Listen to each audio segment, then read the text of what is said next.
Together for Kwanzaa by Juwanda G. Ford, illustrated by Shelly Hehenberger. It was the first day of Kwanzaa, and Kayla was sad.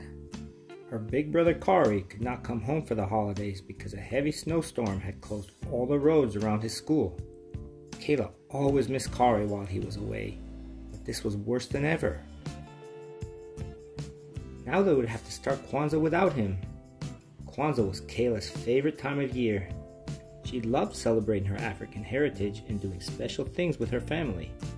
But how could she enjoy Kwanzaa this year if Kari was not part of it? Kayla tried to cheer up. After dressing in colorful African clothing, she began to set the Kwanzaa table. First, she put down the makaika, a traditional straw mat. On top of the makaika, she placed the kinara, a Kwanzaa candle holder. The kinara holds 7 candles, one for each night of Kwanzaa, a black candle in the middle, 3 red candles on the left, and 3 green candles on the right. The colors stand for different things: black for the African American people, red for their struggles, and green for hope and a good future. Each night of Kwanzaa, families light candles and celebrate one of the 7 Kwanzaa principles, which are ideas to help people to be strong. The principles help to guide them through Kwanzaa, but are practiced all year long. There is a different principle for each day of Kwanzaa. Every year, Kayla and Kari would share the Kwanzaa greeting. Habari gani, Kari would say. The greeting is from the Swahili language. It means, what is happening today? Kayla would answer with the Kwanzaa principle for that day. Many Swahili words are used during Kwanzaa. Kayla sighed. It just wouldn't be the same without Kari there tonight. Kayla's parents helped her place fruits and vegetables on the makaika. The fruits and vegetables are called mazao. They represent the harvest and the importance of working together. Here is the corn, said Kayla. Do you remember the Swahili word? Her mother asked. Muhindi, Kayla answered. The muhindi represents the children in the family. They put 2 ears of corn next to the other Kwanzaa symbols, one for her and one for Kari.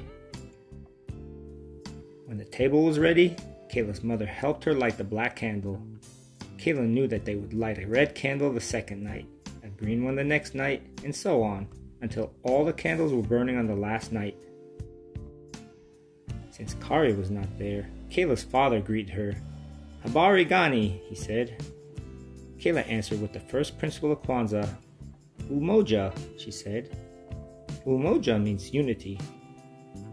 Kayla's father poured a few drops of water from the kikombe cha umoja, or unity cup, to remember and honor their ancestors. At Kwanzaa, everyone drinks from the unity cup to celebrate family and community unity. Kayla and her family practiced unity all year by spending time together as a family. Kayla especially loved family movie night. They would rent movies and eat pizza and popcorn all night long. Thinking about movie night made Kayla miss Kari even more. The next night, Kayla's father lit the black candle and the first red candle. He said, Kujichagulia, which is the second principle of Kwanzaa. It means self-determination, or deciding what you want to be and do. Kayla decided that she wanted to go to college just like Kari and study to become a scientist. On the 3rd night, the phone rang just as Kayla was lighting the first green candle. It was Kari! Habari gani, Kari said. Fujima, Kayla answered. Fujima is the 3rd principle of Kwanzaa. It means working together and being responsible. One way Kayla and her family practiced Fujima during the year was by participating in her school's bake sale. Teachers, parents, and students all worked together to raise money for the community. A black candle, 1 green candle, and 2 red candles were lit on the 4th night. Kayla was really happy tonight. The roads were cleared, and Kari was on his way home. The principle for the 4th night of Kwanzaa is Ujama. Ujama means cooperative economics, or supporting African American businesses. Kayla and her parents loved shopping in Tubman Square, where African Americans sold handmade jewelry, hats, and clothes. The phone rang, and Kayla ran to answer it. Hi, Kari, are you almost home? She asked. Kari explained that his car had broken down on the way. It would take a few days to fix. Kayla burst into tears. There were only 3 days of Kwanzaa left. Kari would be missing everything. Don't cry, sweetie, Kari said. I'll see you real soon, I promise. On the 5th night, Kayla's mother lit the candles. Today's principle was Nia, or purpose. Kayla decided that her purpose was to be the best little sister she could be. She made Kari a special Kwanzaa scrapbook, telling him all about how the family celebrated this year.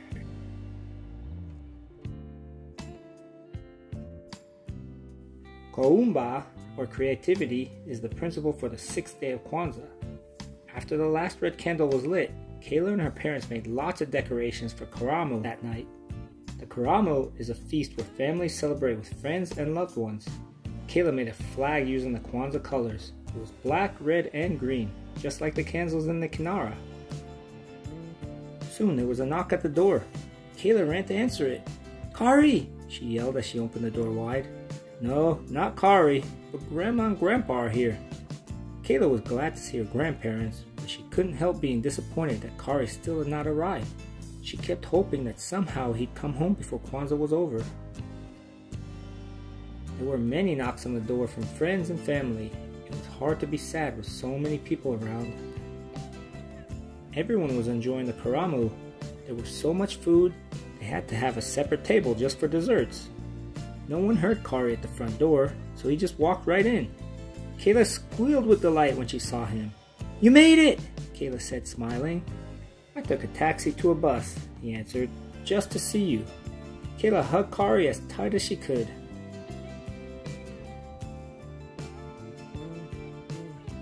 Imani, Kari whispered on the last night of Kwanzaa. Tonight, all the candles glowed brightly.